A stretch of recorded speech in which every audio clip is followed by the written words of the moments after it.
So we left Salt Lake City yesterday, picked up Austin, and we're in Helena, Montana right now. We're about 2 hours away from the border, and we're just trying to burn through all of our produce before we cross over. So we're cooking some brekkie in the Wal-Mart parking lot.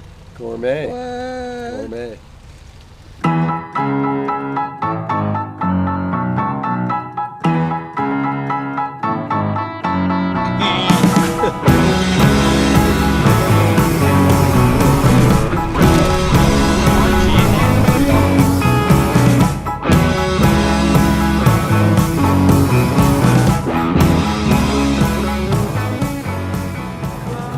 Started off the day in Helena, Montana, in a Walmart parking lot.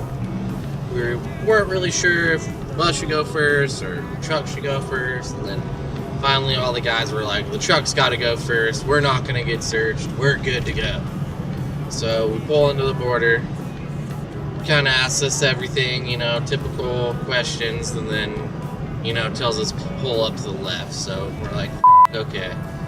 Kind of expected we were going to get searched, but hope it wasn't going to happen. And we pull in there, and they have us pull into the inspection bay and start going through all the shit.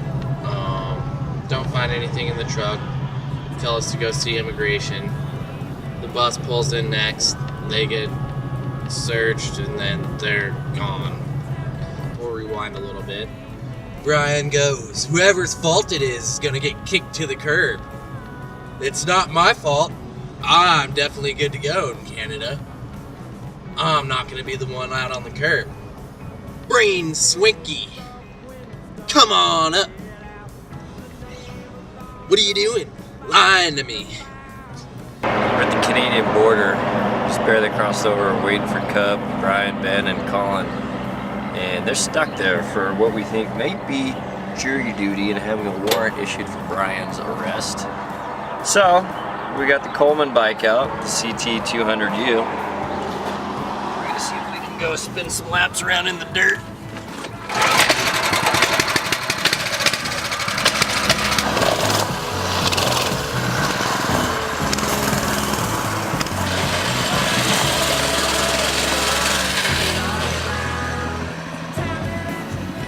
Made us sit there for 3.5 hours because he was lying to the guy. Finally, they let us go and tell Brian he's not allowed into Canada after 3 more days. He's lucky, and he's a liar. And, What did he lie about? well, he lied about having marijuana on his persons. Back in his old college days, Boulder, CU, got pulled over, arrested, was never convicted of that arrest. But apparently, Canada doesn't take too kindly to that.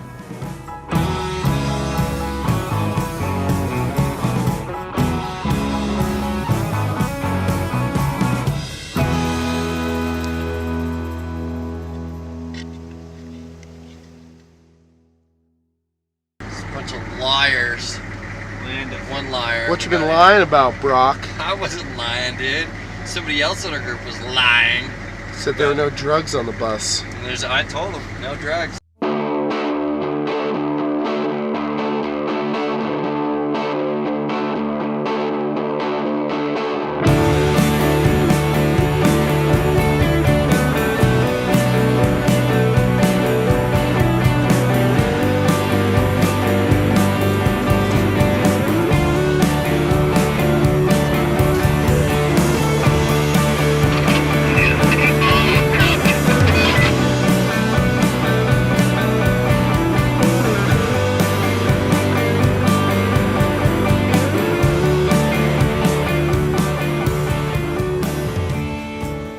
rolled to the hot springs and we're literally in the middle of nowhere. And every time I've been here, nobody's here. And we just rolled into this parking lot and there's like a whole community here.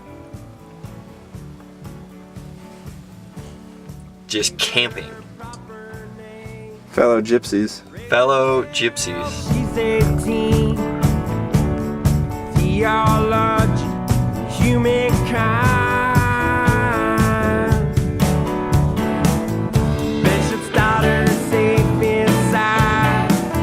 What's beyond this great divide? The lights were bright, but the people were hollow. And it's also my fault that we're about to run out of gas. We aren't gonna run out of gas. That's pessimism. Go ahead and look at it. I hope they're gonna make it. Let's hope they're gonna make it. Haven't they asked to get gas like 3 times now? Yes. Yes, they have. Won't let you get gas. About 3 times they've asked for gas. And I figured they were gonna make it. We got 10 miles to go. Gas light came on 20 miles ago. Yeah, I think they should ditch weight and throw out any liars in the truck.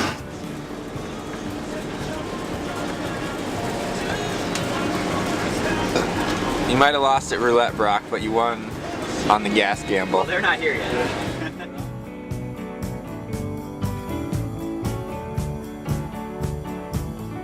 Yeah, there's always an open door.